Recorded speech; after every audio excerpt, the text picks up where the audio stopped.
Hello my friends, and welcome back to another episode of My Antics. If you're watching this video, that might possibly mean that you're ready to get into ant keeping as a new beginning ant keeper. There are a lot of great species in the United States, and I'm sure, depending on who you talk to, beginning species may vary. But in my eyes, there are only a slim few that I would highly recommend and know that you would be successful with. Without further ado, let's get into the mix. Before we get into what those species are, I briefly want to talk about a couple common questions that I get from new ant keepers. You see, ant keepers tend to overjump the gun, and they get very excited about the opportunity to put their new colony into a nest. But I do want to clarify that a queen should be left in a small claustral chamber or test tube until they have about 15 to 20 workers for a large size species and 25 to 35 for a smaller.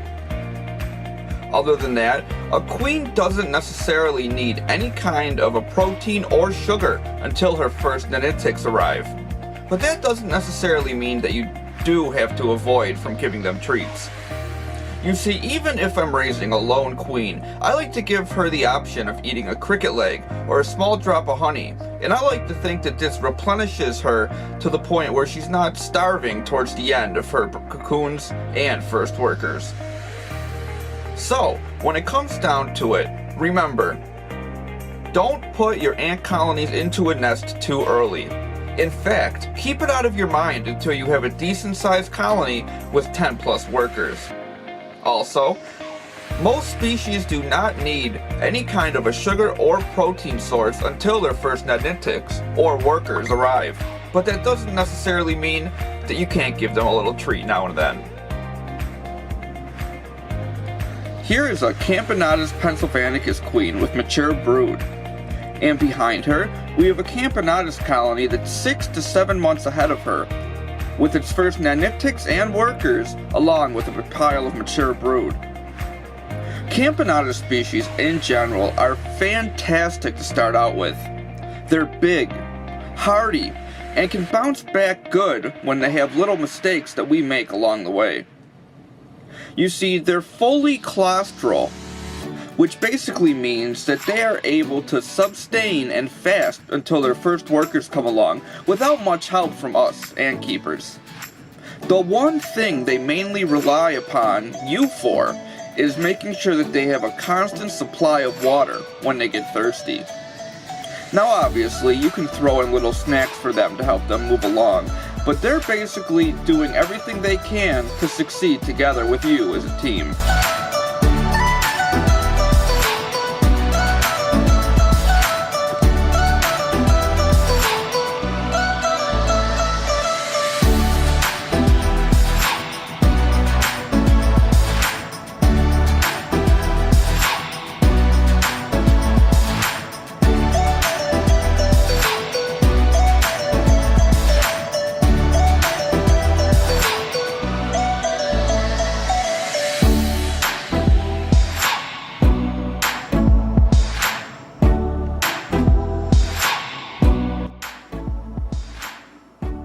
The second best option that I could personally recommend you would be a Laziest species in general. Here we have a Laziest Niger queen with a pile of mature brood.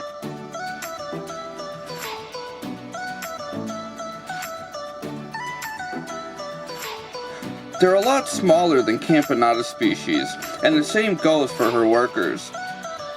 But they're still a hardy species that have no problems at all going from egg to worker. Because they're smaller means that they're going to have workers a lot faster, and they're going to have more of them in a shorter period of time. They're also a hardy species, like Camponotus, and they can bounce back from a little mistake. Common mistakes made are rolling of the test tube, or flooding, or perhaps the test tube got too dirty and you didn't know how to change it. Both Camponotus and Laziest species are low maintenance, which means this isn't necessarily something you're going to have coming up commonly.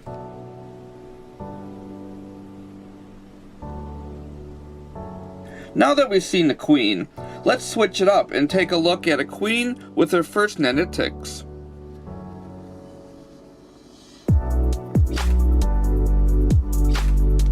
This colony here is only 2 to 3 months farther along than the Laziest Niger queen. You can see that she had her first netted tick hatch, and she has a large pile of cocoons. Within the next couple of weeks, this colony will have 2 to 7 workers, and a lot more coming on the way.